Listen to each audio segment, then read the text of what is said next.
Namaskar.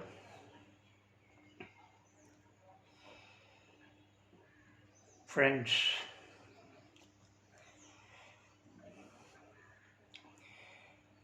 in all these discourses,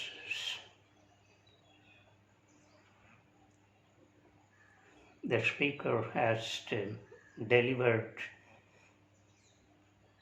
has so far delivered 72 discourses on yoga.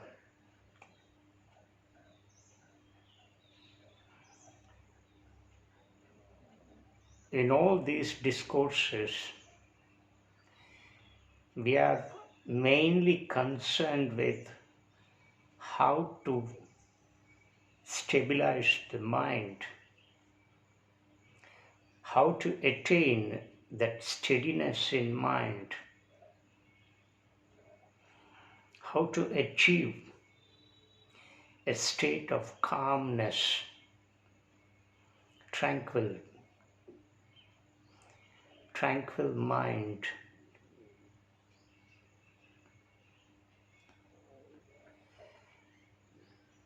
All the practices prescribed in yoga ultimately must lead to this object, to this final goal, that is how to attain the steadiness of mind.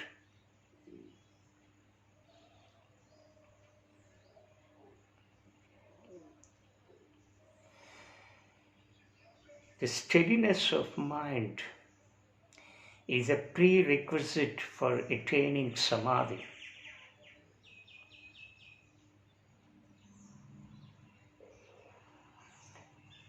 But let's not worry too much about samadhi.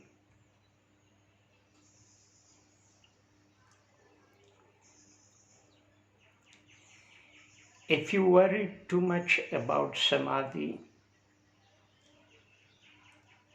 you will miss all the elements that we have examined in the last 72 discourses. Therefore, let's keep this samadhi aside.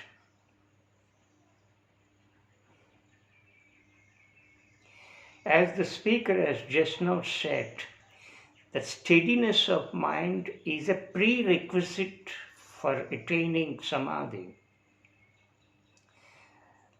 Therefore, we must be concerned about attaining the steadiness of mind. And if this steadiness of mind is attained, samadhi will happen on its own.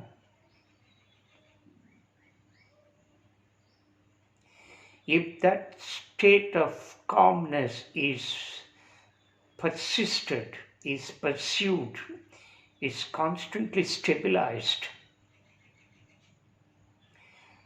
and is established, then samadhi will happen on its own.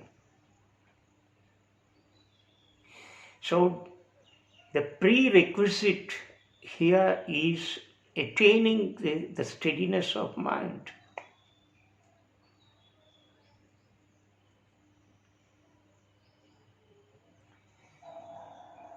Let me give you a beautiful simile.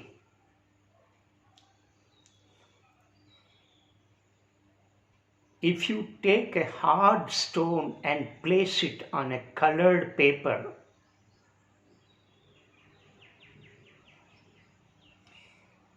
the hard stone cannot absorb the colors emitted from the colored paper. It cannot assimilate the colors and become one with the colored paper. Suppose you place a crystal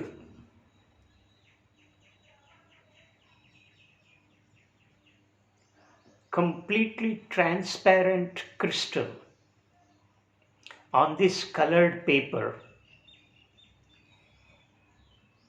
it will absorb the colors of that colored paper. Why does it happen? It happens because the crystal is transparent and clear, free from any defects. And the amount of absorption, assimilation of colors that come from the colored paper depends on the amount of transparency of that crystal. If that crystal also has certain defects, or if that crystal has a less degree of transparency, then it will absorb the colors to that extent only. If the crystal is completely transparent, completely free from defects of its substance, then that crystal will assimilate all the colors, will become one with the colored paper, and the crystal disappears. What remains there? Only the colors. And we see only the colors of the crystal. This happens because of the nature of transparency of that crystal. But in the earlier case, with the hard stone,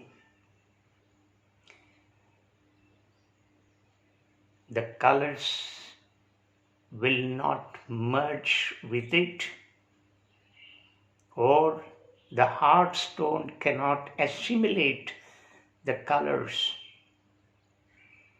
It cannot receive the colors of the colored paper.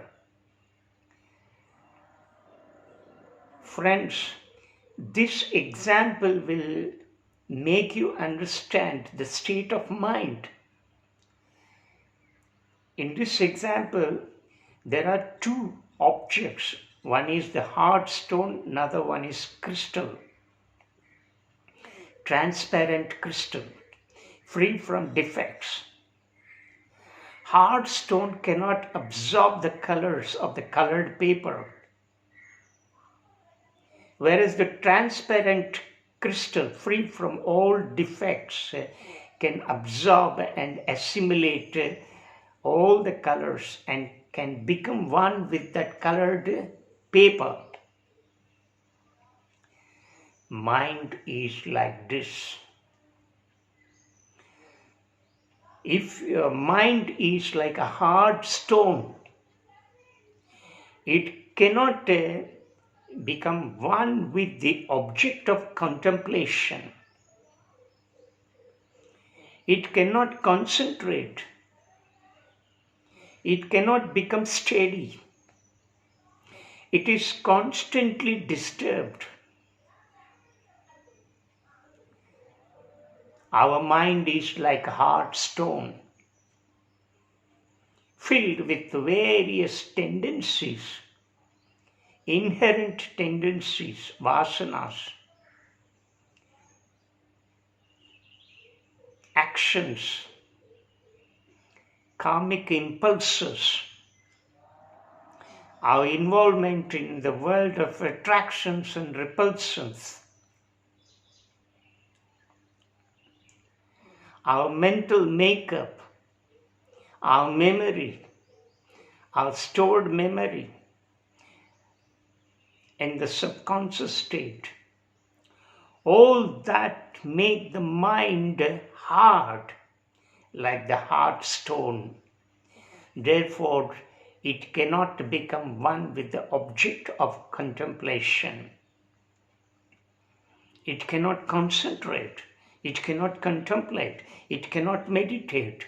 It cannot absorb the object of contemplation. It cannot become one with that object of contemplation. But if your mind becomes like a crystal, transparent crystal, free from all defects, that is, if your mind is free from all the vasanas, inherent tendencies, karmic impulses, samskaras, your too much involvement in the external world of attractions and repulsions, then you can focus on the object of contemplation. You can concentrate. Your mind will become steady. So, how you make your mind transparent, crystal clear, free from all defects, is crucial here. It depends on how you practice the yogic sadhana. All those inherent tendencies, samskaras, karmic impulses stored in the subconscious state must be eliminated by the practice of yama, niyama, asana, pranayama, pratyahara, viveka, vairagya, and by the practice of certain virtues like maitri, being friendly, karuna, being compassionate, mudita, that is participating in the joys of others, and upekshana, showing indifference to the vices. All these have to be cultivated simultaneously. And the virtues stipulated in yama and niyama, if these are cultivated, your mind will become transparent as crystal. When your mind becomes transparent like a crystal, then it can attain that steadiness. The more your mind becomes transparent, the more you can make your mind steady. And that steadiness of mind has to be practiced and also established constantly. It is this constant establishment of that stability of mind, the steadiness of mind, is a prerequisite for attaining samadhi. So, we need to focus more on this. Whatever practice that you may adopt and follow in your life must be directed to the attaining of the steadiness of mind.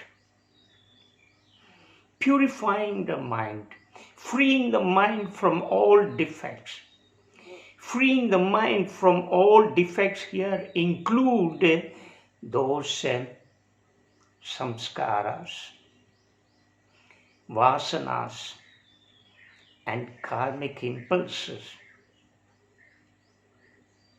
And we should exercise great vigilance in our involvement in the external world. We involve too much in the external world of attractions and repulsions. Therefore, we keep on accumulating the vasanas, samskaras.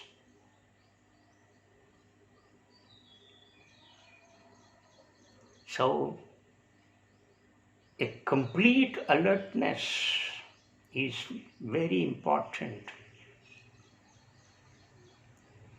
You can involve in such actions which are absolutely necessary for your survival.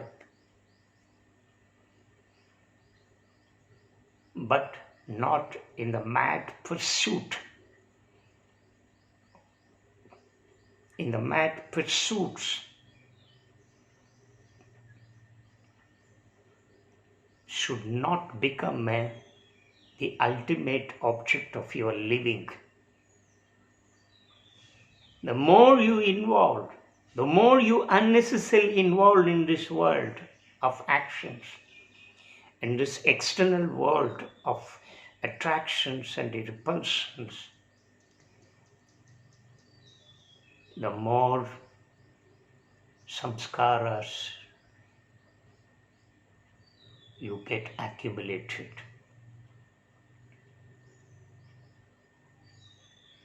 Therefore, our object is to train the mind, make the mind like crystal, transparent crystal, not like hard stone.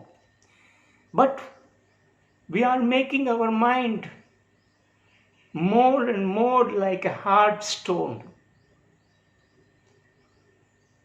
It is becoming harder and harder. Therefore, how can we make this mind absorb into the state of contemplation or meditation? How can we develop that state of concentration?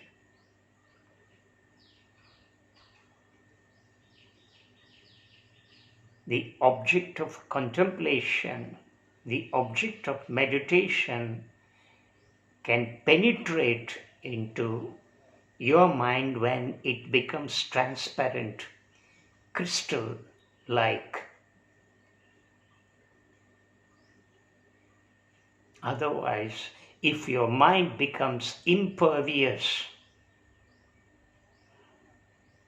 hard like stone, then nothing is possible. So, all the practices that we follow, all the discourses that the speaker has rendered in, are aimed at making this mind a transparent crystal. Only when the mind becomes like a transparent crystal, it can absorb, assimilate, and become one with the object of contemplation. Meditation is possible. Dharana, dhyana are possible. Then when this is achieved, this has to be constantly achieved. And this kind of keeping the mind transparent must be sustained every day, every moment of your living. Then samadhi happens automatically. Namaskar.